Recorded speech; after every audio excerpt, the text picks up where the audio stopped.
Hello दोस्तों, आप सभी का स्वागत है। आज 5 अप्रैल है, तो चलिए शुरू करते हैं आज का करंट अफेयर्स। सबसे पहला क्वेश्चन है, वारंगल चपाता मिर्च जिसे अभी जीआई टैग मिला हुआ है, इसकी खेती किस राज्य में की जाती है? इसका सही उत्तर दोस्तों तेलंगाना होगा। तेलंगाना में यह जो चपाता मिर्च है टमाटर की साइज़ का होता है, टमाटर की तरह लाल, और इसे अभी जीआई टैग मिला हुआ है। खास करके यह तेलंगाना के वारंगल के जिलों के आसपास क्षेत्रों में इसकी खेती की जाती है और यह तेलंगाना का 18वां वस्तु है जिसे जीआई टैग मिला हुआ है। नेक्स्ट क्वेश्चन है, 2 अप्रैल को किस देश ने इंटरनेशनल लिबरेशन डे के रूप में हाईलाइट किया है? इसका सही उत्तर अमेरिका होगा। आप सभी को पता ही होगा कि अमेरिका ने कुछ देशों पर टैरिफ लगाने की घोषणा कर दी है, जिसमें भारत भी एक शामिल है, और इसने न्यूनतम 10% टैरिफ लगाने की घोषणा की और अधिकतम 54% चीन पर, 46% वियतनाम पर, थाईलैंड पर 36%, इंडोनेशिया पर 32% और इंडिया पर भी 30% के आसपास टैरिफ लगाने की घोषणा किया है। इस दौर में दोस्तों कुछ देशों ने यह फैसला लिया है कि वो भी अमेरिका के वस्तुओं पर काउंटर टैरिफ लगाएंगे। इससे लग रहा है कि विश्व में एक तरह से टैरिफ वार या कहें प्रोटेक्शनिज्म ट्रेड वार का दौर शुरू हो चुका है, तो ये विश्व के ग्लोबल ट्रेड के लिए अच्छा नहीं है। किस राज्य के किसानों की विशिष्ट पहचान के साथ किसान रजिस्ट्री बनाने में प्रथम स्थान प्राप्त किया?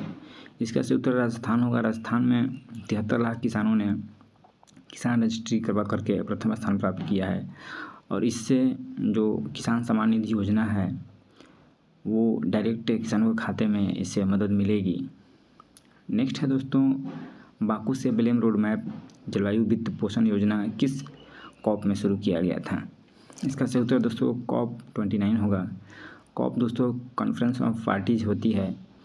यह मुख्य रूप से UNFCCC के माध्यम से यह सबसे पहले 1995 में शुरू किया गया था बर्लिन में। इसके माध्यम से जो भी सदस्य देश हैं वो पार्टी के रूप में आपस में बैठकर क्लाइमेट चेंज के मुद्दे पर डिस्कशन करते हैं।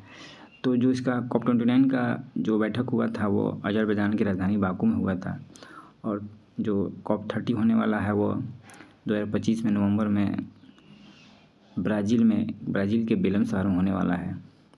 इसी के नाम से अब बाकू से बेलम रोड मैप का नाम लिया गया है और इसमें मुख्य रूप से दोस्तों यह लक्ष्य रखा गया कि प्रति वर्ष 1.3 ट्रिलियन डॉलर जुटाया जाए, जिससे जो कार्बन इमिशन उसको कम किया जा सके।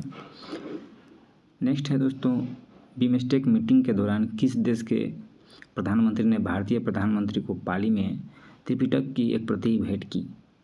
इसका सही उत्तर दोस्तों थाईलैंड होगा।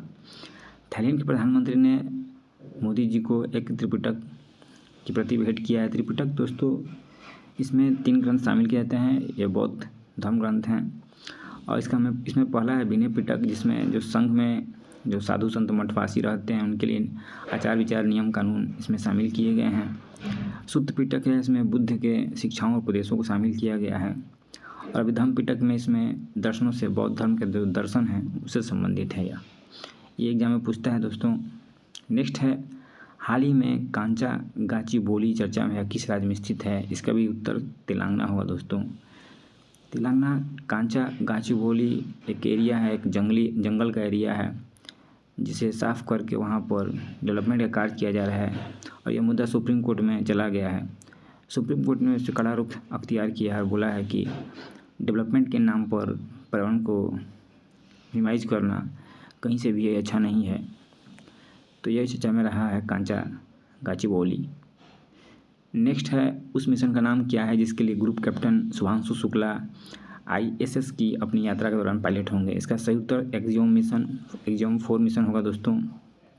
यह नासा का मिशन है, जो चौथा निजी अंतरिक्ष यात्री मिशन है और इसमें ग्रुप कैप्टन शुभांशु शुक्ला को ISS भेजा जाएगा और यह मिशन मई 2025 में Florida USA Kennedy space centre से लॉन्च किया जाने वाला है।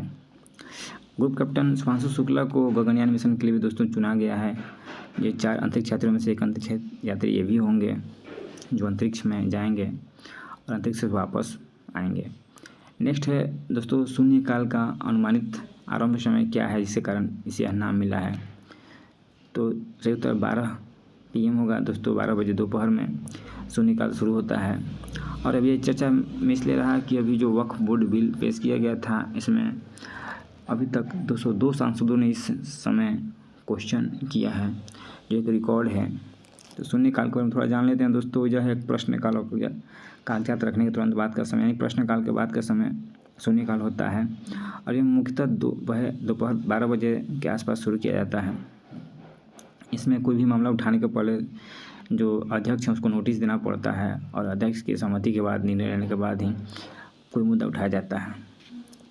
नेक्स्ट है दोस्तों विश्व स्वास्थ्य दिवस। प्रत्येक वर्ष विश्व स्तर पर किस तिथि को मनाया जाता है? इसका उत्तर 7 अप्रैल होगा। 7 अप्रैल को विश्व स्वास्थ्य दिवस मनाया जाता है। और यह WHO की स्थापना की वर्षगांठ है। 1948 में इसकी स्थापना किया गया था। WHO का इसका मुख्यालय जिनेवा में है। और इस वर्ष की थीम है स्वस्थ शुरुआत, आशापूर्ण भविष्य।